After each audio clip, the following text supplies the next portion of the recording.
केहू से जुड़े आज के समय में नहीं चाहता।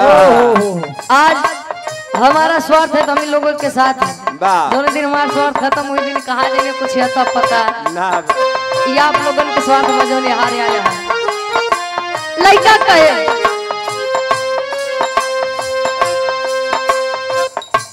टूटी गए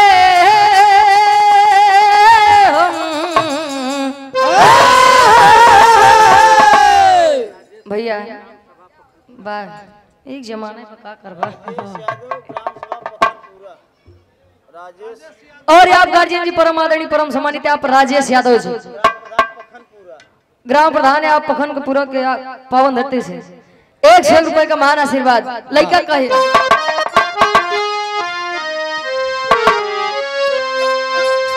अरे टूटी गए हम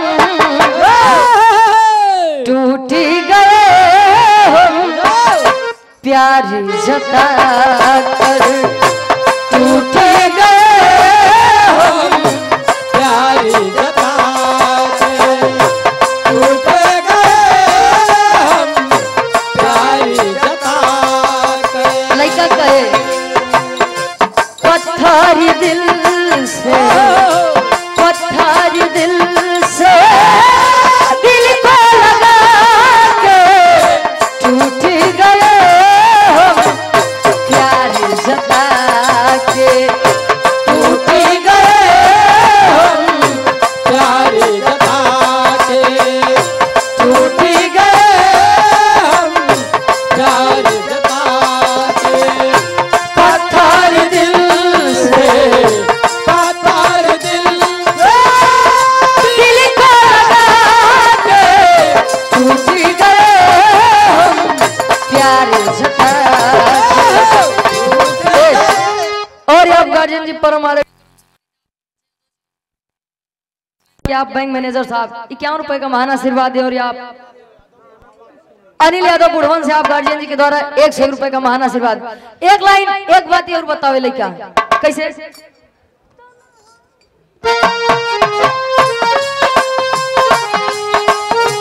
कहे तन्हाई में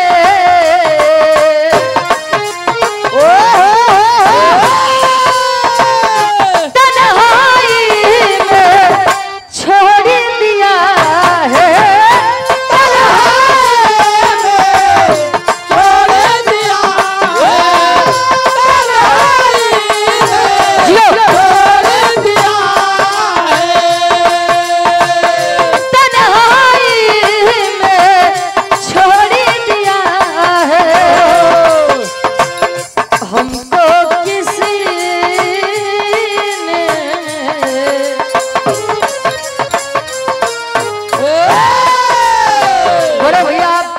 धर्मेंद्र यादव जी शोहर के फरमाइश में हो जाता भैया 100 रुपए का महान आशीर्वाद कहे हमको किसी अपना बना के हमको किसी ने अपना बना के हमको किसी ने अपना बना के पत्थर दिल से पत्थर दिल से दिल को लगा के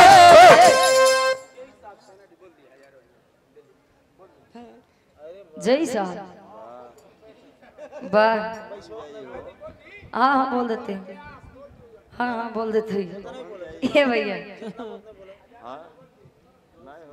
क्या बात है ये जायदा ढेर सारा माँ पुरस्कार हाँ चना डी हम तो सोचे दूसरे ये भैया आओ एक बात आखिरी लाइन लड़का कहे विजय भैया खाते बाबा खास हाँ आओ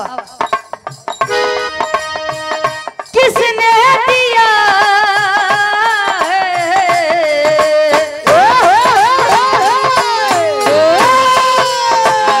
किसने दिया ये मत पूछो किसने दिया ये मत पूछो किसने दिया ये मत पूछो